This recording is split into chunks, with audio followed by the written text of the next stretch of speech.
हर बात को सह जाना। तास्तिक शस्व भारत, जितना सहनशील होगा उतना बड़ा वो भक्त बनेगा। जब कोई इस मार्ग में चलता है तो उसके सामने इस बात की परीक्षा आती है, तुम कितना सह सकते हो। जब आपको बुरा लगना ही बंद हो जाएगा तो आपको भगवान परमानंद प्रदान करेंगे। जब तक बुरा लगता है तब तक साधन करो और उस बुराई को सह जाओ।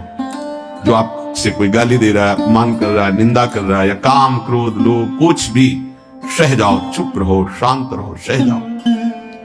नहीं, किसी से कह देते हैं तो हृदय थोड़ा खाली हो जाता है, तो कहते हैं यहां नहीं होगा। रहीमन मन की मन व्यथा रखिए मन में गोए, दिव्य सिद्धांत है। कहू ते कछ दुख घटी हुई, कहने से दुख कम हो जाता है। पर काहि कहूं यह जान न कोई, पर किससे कहूं इस बात को कौन जानेगा। तो रहीमन मन की मन व्यथा रखिए मन में गोए, सुनी ठलई है लोग सब बांट न ले है कोई। विनोद होने लगे, तुम्हारा मजाक बना देंगे लोग। सहनशील, बहुत गंभीर। वैसे भी साधुता की जब बातें आती है तो सहनशील, आशय, उदार, धीरज सहित विवेकी, जहां देखो तहां तितिक्षवः, पहला शब्द साधु के लक्षण का। यहां कह रहे हैं दो बातें भक्त की पहली पहचान। पहला, सहनशील कितना है। लोग उसे बुरा कहेंगे, उसकी हंसी उड़ाएंगे, उस पे कटाक्ष मारेंगे, उसका अपमान करेंगे, उसको छोड़ देने की धमकी देंगे, उसको लड़ने के लिए उत्साहित करेंगे। उसकी पराजय भी हो सकती है, पर वो शांत गंभीर, अपनी अंदर की वृत्ति को कभी विचलित ना होने दे, सह जाए। बहुत ध्यान देने की बात है। भजन करके उसे बचाना कठिन, बचा के पचाना कठिन। यह है भजन करना और उसको बचाना और उसको पचाना।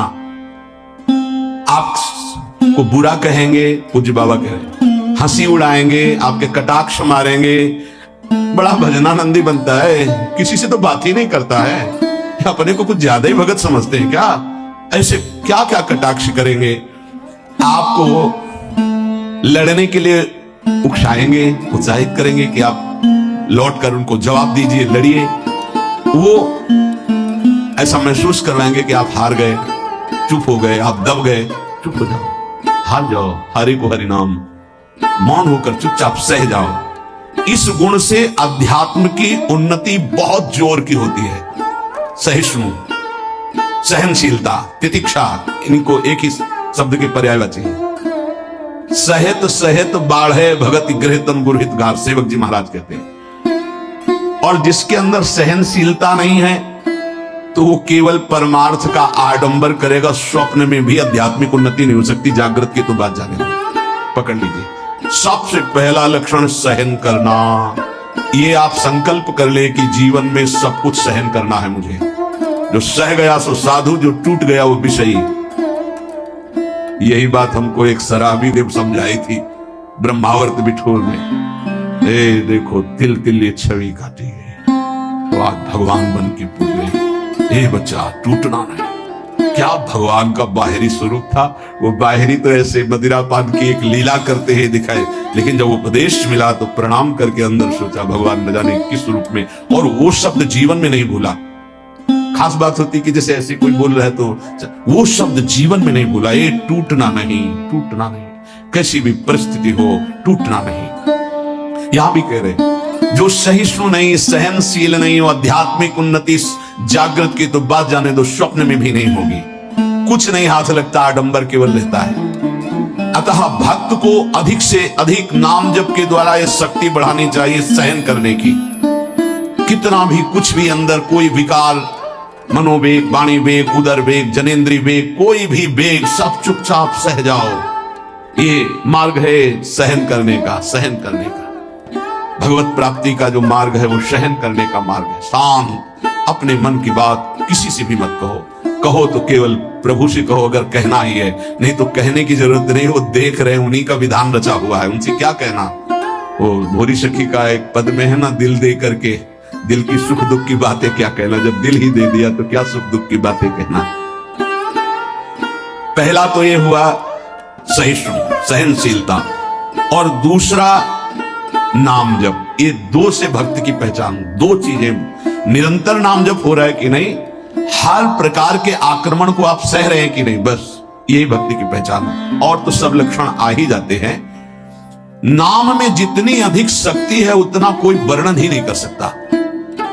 इतनी अधिक अचिंत शक्ति नाम में है। नाम में जितना मन लगाओगे तो तुम्हारा मन निर्मल और तुम्हारा बल बढ़ता जाएगा और वो निर्बल होता जाएगा। दोनों बात समझ लो, मन निर्मल और निर्बल। निर्बल तुम्हारे अधीन। अभी क्या है, मन बलवान और हम उसके अधीन हैं, और मन मलिन तो हमको संसार में फंसा रहा है। नाम में जितना आपका भाव बनता जाएगा, श्रद्धा विश्वास बनता जाएगा, उतने ही तुम नजदीक प्रभु के पहुंचते जाओगे। भजन करना कठिन, करके बचाना कठिन, पचाना एक सूत्र केवल, सब कुछ सहन करना है जीवन में। भूख प्यास गर्मी सर्दी मान अपमान निंदा स्तुति सब सहन करना, चुप शांत एकदम अंदर, और नाम जप। बस ये दो बहुत जोर की बात बाबा ने बताई कि सहनशीलता और नाम जप ये प्रधान दो गुण हैं जिससे भक्त की पहचान होती है। तो हम अंदर अपने करें, दूसरों पे नहीं, अपने अंदर कितना नाम जप कर रहा, कितना सहनशील है। जब नई नई अवस्था में साधन में आए थे तो ये मनाते थे कि कोई अपमान करे देखे कैसा लगेगा। कोई अपमान करे तो फिर भगवान ने बड़ी कृपा की, बहुत अच्छे अच्छे शब्दों के स्वागत हुए, तो अब हृदय में भी अब कैसा लग रहा है। एक समय ऐसे सीधे गंगा के किनारे जा रहे तो सामने से बड़ी गालियां और बड़े कटु वाक्य, ऐसे वैसे क्या क्या बातें, शांत चुप। कैसा लगा? मांगते थे कि प्रभु कभी अपमान हो तो कैसा लगेगा, कैसा लगा? शांत मन। हाँ चलो ठीक है, आगे भगवान कृपा करके देते हैं। संत जन इसी से समझते कि हमारे ऊपर कितनी कृपा है। जब हमारा कोई अपमान करे हमें गुस्सा ना आवे, कोई विकार हमारे अंदर आवे, गलत चेष्टा ना हो, उसको सह गए, तब तक बड़ी कृपा श्री भगवान की हमारे ऊपर है। संसार का चिंतन तो सारी दुनिया करती है, यदि भक्त भी संसार का चिंतन है तो किस बात का भक्त है।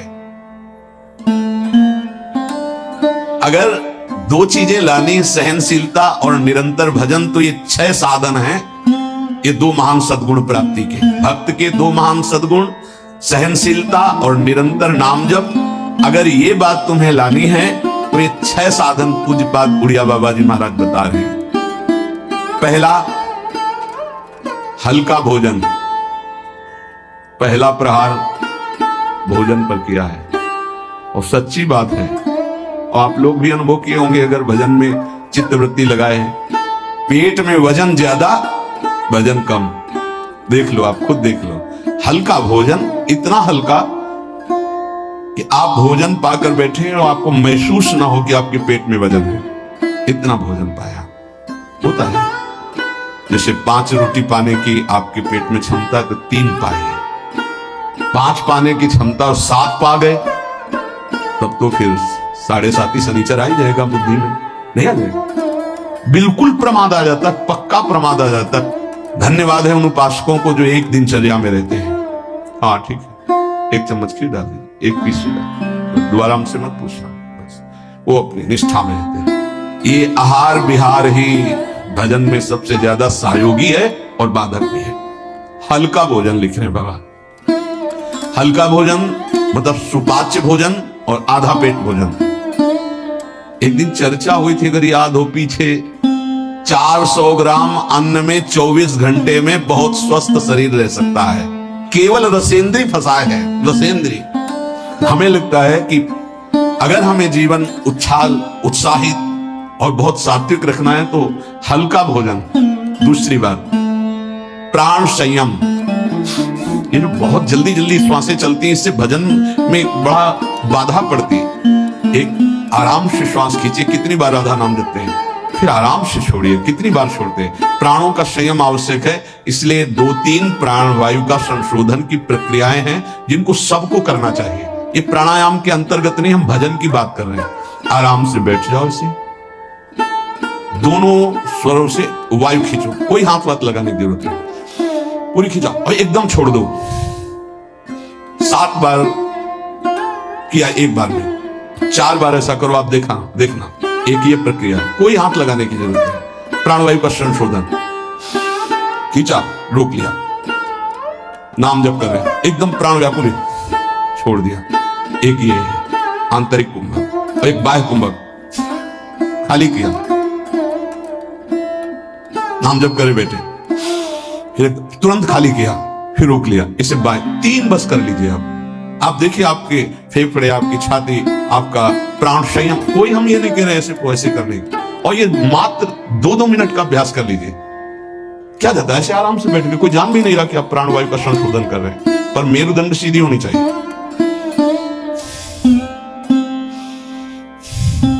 जितना अधिक खींच पाओ, अधिक छोड़ पाओ, 6 बार, 7 बार, 8 बार, बस, इससे ज्यादा नहीं। और ये 4 बार दिन में, एक बाह्य कुंभक, एक आंतरिक कुंभक, ये 5-5 बार कर ली। आप देख लीजिए आपका प्राणवायु कितना, जितना प्राणवायु पवित्र होगी उतनी सुंदर अन्न पाचन क्रिया होगी, और उतना ही आपके मस्तिष्क में एक गुदगुदाहट सी ध्यान करने की इच्छा होगी। मंत्र जपोगे तो एक प्यारा लगेगा। अब जब प्राणवायु किसी की देखो ना, एकदम अगर एकांत कमरे में हो तो ऐसा लग रहा है धौंकनी चल रही है, क्योंकि स्थूल प्राणवायु है, उसकी आवाज अलग ही सुनाई देगी। प्राणवायु का संयम, भोजन हल्का और प्राणवायु संशोधन कृपया जरूर करें, चाहे वृद्ध शरीर हो चाहे जवान शरीर हो, ये जरूरी है प्राणवायु का संशोधन। अपने तो किडनी खराब हो गई, तब से बंद हो गए, नहीं तो 45 मिनट केवल प्राणवायु संशोधन होता, तो 45 मिनट व्यायाम, और उस समय केवल भगवदा का नाम चलता था। 1 सेकंड के लिए ऐसा नहीं कि प्राणवायु संशोधन करे नाम छूट जाए, या व्यायाम कर रहे नाम छूट जाए। तीसरा, कम बोलना, क्योंकि नाम चलाना है, सहनशील होना है। देखो, जब हम अपनी कमजोरी किसी से कहते हैं तो कमजोरी हम पर बढ़ती है और दूसरा हमारा उपहास करता है। इसलिए अपनी कमजोरी तो बोलनी नहीं, और कोई बात भी करने की जरूरत नहीं है। थोड़ा बारा व्यवहार में आवश्यक हो तो उत्तर दे दीजिए। कम बोलना सीखे। उपासक जब अपनी रहने पे रहता है तो हमें लगता है कि धन्यवाद का पात्र है जो अपने को जलाकर प्रभु के चरणारविंद तक पहुंच रहा है। बहुत कठिन विषय है, प्रणाम है उसको जो अपने को जलाकर आगे बढ़ रहा है। कम बोलना, तीसरा। चौथा, किसी से कोई भी इच्छा न रखना, न व्यक्त करना। ये 2 महान सद्गुण आ जाएंगे, सहनशीलता और निरंतर भजन। किसी से कोई इच्छा, आप आज क्या पाएंगे? नहीं, आप क्या पाएंगे? ये वैसे आपको पसंद क्या है? राधा राधा राधा। नहीं, भोजन में क्या पसंद? यही आहार है। कभी भी कोई शब्द ना निकलने पाए तो आज फिर मुगौड़ा बन जाए, ऐसा कोई। देखो, अगर आपको वास्तविक मार्ग को प्राप्त करना है तो सिद्धांत है, कोई भी इच्छा है भी तो प्रकट नहीं करना हो। आप देख लेना, अगर श्री जी को मूंग की मुगौड़ा ही पवाने ना प्रसाद में, तो आपको मिल जाएंगे कहीं ना कहीं से। मांगने की जरूरत नहीं, कहने की जरूरत नहीं, इच्छा व्यक्त करने की जरूरत नहीं। 5वां, जो इंद्री बहुत लालायित हो गई और उसका विषय आ गया हो तो उसका संसर्ग ना होने देना। देखो, जैसे वो 2 सद्गुण कठिन है तो उनको लाने वाले साधन भी बहुत कठिन है।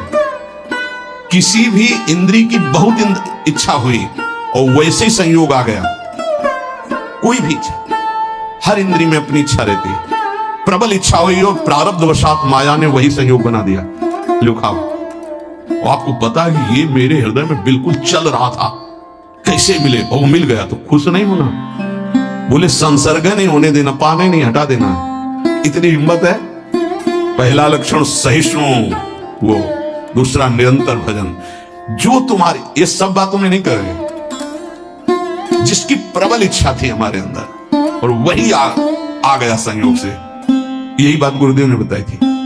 बोले जो प्रिय वस्तु हो उसका संयोग इंद्रियों के संसर्ग में न होने पाए और उसको भोग लगा बांट। तो बाबा कह रहे किसी भी प्रिय बात, प्रिय वस्तु, वो इंद्रिय भोग जब उपस्थित हो तो उसका संसर्ग ना होने देना। इससे 2 सामर्थ्य जागृत होंगी, निरंतर नाम जप और सहिष्णु, सहनशील। और वाणी पाठ और अपना जो संत समागम है, इसके सिवा अकेले रहने का स्वभाव बनाना। इसमें भी जो अपने प्रियजन परिवार के जन, उनको लगने लगता है अकेले बैठे क्यों रहता है। अरे वो अपने साधन में बैठा है, उसके लिए डिस्टर्ब थोड़ी होना कि अकेले क्यों बैठा। धन्य भाग है जैसे अपने लोगों को सूचना मिलती कि एकांत ही चुपचाप बैठा है, तो अपने को पता है, अपना हृदय शीतल होता है कि सही मार्ग है, सही मार्ग है। एकांत देश में रहने का स्वभाव होना, प्राणों का संयम होना, भोजन बहुत हल्का सात्विक होना, कम बोलना, किसी भी तरह से अपनी इच्छा को किसी के सामने प्रकट ना करना। अगर हमारे अंदर इच्छा, छठवां, अगर हमारे अंदर इच्छा आ ही गई है और उसके अनुसार प्रारब्धवशात संयोग बन जाता है उस भोग का, तो इंद्रियों का संसर्ग ना होने देना। इन 6 साधनों से ये 2 बात महान भक्त के अंदर आ जाएंगी कि वो सहनशील हो जाएगा और उसका निरंतर नाम जप चलने लगेगा। भक्त वही है जो प्रभु के नाम को परम धन परम जीवन मानता है और हर समय ऐसे नाम जप में लगा रहता है जैसे संसारी पुरुष धन कमाने में। जो जितना भगवान नाम का संग्रह कर लेगा वो उतना ही उच्च भावना वाला बन जाएगा। भक्ति से क्या मिलता है जानते हो? भाव की ऊंचाई। बाजार में वस्तु का अगर भाव ना हो तो सड़ती रहती है, ऐसे ही भक्ति से भाव प्रकट होता है। भावहीन पुरुष सड़ता रहता है नरकों में, दुर्गति होती रहती है। अगर मनुष्य शरीर में भी है वो विविध प्रकार की दुर्वासनाओं से सड़ता रहता है, जलता रहता है। और भक्त भावोत्सवेन भजताम रस कामधेनु, भाव में डूबा आनंद मगन रहता है। ये भाव कहां से आता है? जितना नाम रूपी धन एकत्रित करोगे उतना ही महंगा भाव आपके अंदर आ जाएगा। बोले ये तो प्रिया प्रीतम की लीला में डूबे रहते हैं, भाव कहां पहुंचा दिया? अभी कहां है? काम भाव, क्रोध भाव, लोभ भाव। अभी तुम्हारा भाव गिर गया, भाव उठाओ। तो बोले कहां है? बोले प्रिया प्रीतम के भाव में। बोले ये कहां है? बोले काम भाव में, क्रोध भाव में, लोभ भाव में। भाव ही सब कुछ है। भगवान को पुकार करके साक्षात सामने प्रकट करने की सामर्थ्य भाव में ही है। भाव पूरित टेर ही करती मुझे लाचार है, भाव बिन सुनी पुकारे मैं कभी सुनता नहीं। बात ध्यान करो, भाव सारा। और ये भाव कहां से आता है? पूज्य उड़िया बाबा कह रहे जो भक्त जितना अधिक नाम जप कर लेता है उतना ही बढ़िया भाव उसका बन जाता है। जो नाम कीर्तन पर विश्वास करता है कि नाम कीर्तन कर रहा हूं तो मेरे प्रभु यहीं बैठे सुन रहे हैं, भक्त का सदैव ऐसा भाव रहता है। मैं पद गायन कर रहा हूं, मेरी प्रिया लाल मुस्कुरा रहे हैं, वो सुन रहे हैं। वाणी श्री ध्रुवदास जी की सुन जोरी मुस्कात। अगर तुम्हें भाव नहीं आ रहा तो आचार्यों ने लिखा है कि जब 42 लीला गाई जाती है तो जोरी प्रिया प्रीतम परस्पर देखकर मुस्कुराते हैं और गायन और श्रवण करने वाले उपासकों पर कृपा करते हैं। जो सांसारिक पुस्तकों को, समाचार पत्र को और विलासिता भरी काम भरी बातों जिसमें लिखी हुई ऐसी पुस्तिकाओं को जो पढ़ते हैं वो कभी भक्त नहीं बन सकते। बाबा के समय मोबाइल नहीं चला था 60-70 वर्ष पहले, ये तो 35 वर्ष बहुत हुए होंगे। नहीं, मोबाइल को भी लिख देते हैं क्योंकि उस समय पत्रिका ही गंदी बातों की लिखा पढ़ी वाली बातें पढ़ी, अब तो मोबाइल वाली बातें हैं। वो भक्त नहीं हो सकता जो गंदी बातें देखता है। नहीं, आपको तो अपनी वृत्ति पवित्र करनी, बचानी है। बहुत सावधानी की जरूरत है। एक छोटा सा बच्चा 13 वर्ष का एकांतिक में, बहुत सुलझा व्यक्तित्व, अवस्था 13 वर्ष की, व्यक्तित्व बहुत सुलझा। जब वो अपने संयम की बात तो उनका भाई मोबाइल तो नहीं रखते, उनका लैपटॉप रखते, तो उनका उसमें भी वही गलती होती है क्या? क्योंकि कभी हमने तो बोले हाँ सर्च करके वैसे किया जा सकता है, तो उनका फिर तो गलती होने की संभावना है। बोले हो चुकी गलती, आप संभाल लो। छोटे छोटे बच्चों में गलती कराने की सामर्थ्य इस मोबाइल लैपटॉप में है। विश्वास कीजिए बहुत बढ़िया समय है, निकल चलो। ये माया फंसाने के लिए सब सूत्र फेंकेगी, आपको फंसना नहीं है। कोई सुख नहीं, केवल जलन, केवल अशांति, केवल समय नष्ट होना। भक्त वही है जिसको भगवान से भी अधिक संत महात्मा प्यारे लगे। सातों सम मोहिमें जग देखा, भगवान श्री राम कह रहे हैं सबरी जी के सामने, सातों सम मोहिमें जग देखा मोते अधिक संत। पूज्य बाबा कह रहे हैं भक्त वही जिसे संत भक्त महात्मा भगवान से भी बढ़कर प्यारे लगे। आज राम जी के प्यारे हमें मिल गए, आज श्याम जी के प्यारे में, आज प्रियाजू के प्यारे मिल गए। वैकुंठ प्रिय दर्शना दुर्लभो मानुषो देहो देहि नाम क्षण भंगु रहा तत्रापि दुर्लभम मन्येत वैकुंठ प्रिय दर्शनम। आहा, भगवान के प्यारों के दर्शन प्राप्त होना। भक्त वही है जिसकी जिह्वा हर समय नाम जप में लगी रहती है और बातों के लिए वो मूक हो गई है। नारायण हरि भजन में पांचों न सुहाग। जो सच्चाई से मार्ग में चल रहा है उसको अच्छा ही नहीं लगता। विषय भोग, निद्रा, हंसी, जगत प्रीति, बहु बात नहीं अच्छा लगता। भक्त वही है जो अपने चित्त को सुरक्षित रखता है। लोग और सब बाहरी वस्तुओं को सुरक्षित रखने की चेष्टा करते हैं पर चित्त को गंदा कर देते हैं। गंदा चित्त, गलत चिंतन। भक्त बाहरी वस्तुओं की सुरक्षा हो, चाहे आग लग जाए, लेकिन चित्त में सुरक्षा में कोई फर्क ना पड़े। चित्त हमारा चित्तचूर के चिंतन में लगा रहे। जहां तक बन सके अपने चित्त को बचाने की कोशिश करो। साधक अपने चित्त को सुरक्षित रहता है, अपने चिंतन को सुरक्षित रखता है। वही साधक है जो चिंतन को सुरक्षित रखे। और कोई परवाह नहीं, सुरक्षा रहे या ना रहे, चित्त सुरक्षित है तो निरंतर चिंतन का प्रभाव भगवत साक्षात्कार करा देगा।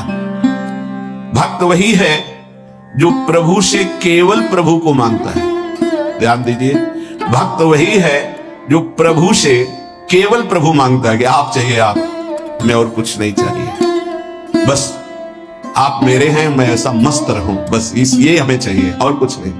आपसे आप चाहिए, बस आपसे आपकी माया का कुछ नहीं चाहिए, आप चाहिए। भक्त वही है जो भारी विपत्ति काल में किसी भी व्यक्ति का सहारा ना लेकर इष्ट के भरोसे रहता है। ये बहुत कठिन बात है। जब आपके अंदर कोई समस्या जागृत होती, विपत्ति जागृत होती, तो आपका मन कहां जाता है? प्रियाजू पे या किसी व्यक्ति, किसी सलाहकार मित्र, यार हम बहुत समस्या में हैं, बहुत हमारा मन अशांत है। नहीं कहना। प्रभु की छवि लो और छाती से लगा के उनसे बात करिए, हमारा चित्त बहुत अशांत है, प्यारे आप संभाल लो। या बाहरी कोई विपत्ति है तो आप बात करके देखो ना कभी, पर भाव नहीं है तो बताया नहीं। फिर वो भाव बिन सुनी पुकारे मैं कभी सुनता नहीं, इसीलिए नाम जब से भाव का जागरण होता है। भाव से यदि पुकारे तो हमने सेकंड में परिवर्तन होते हुए देखा। एक सेकंड में परिस्थिति का परिवर्तन, एक सेकंड में भारी से भारी समस्या का समाधान, जो ही प्रभु से प्रार्थना, उसका तत्काल परिणाम देखा है। एक मात्र भगवत चिंतन ही समस्त विपत्तियों के नाश का उपाय है। हरि स्मृति सर्व विपदि मोक्षणम। इसलिए कभी किसी से सहायता मत मांगो। अगर किसी और की सहायता मांगी तो द्रौपदी की तरह परेशान होना पड़ेगा। आखिरी में द्रौपदी जी ने ठीक जगह सहायता मांगी।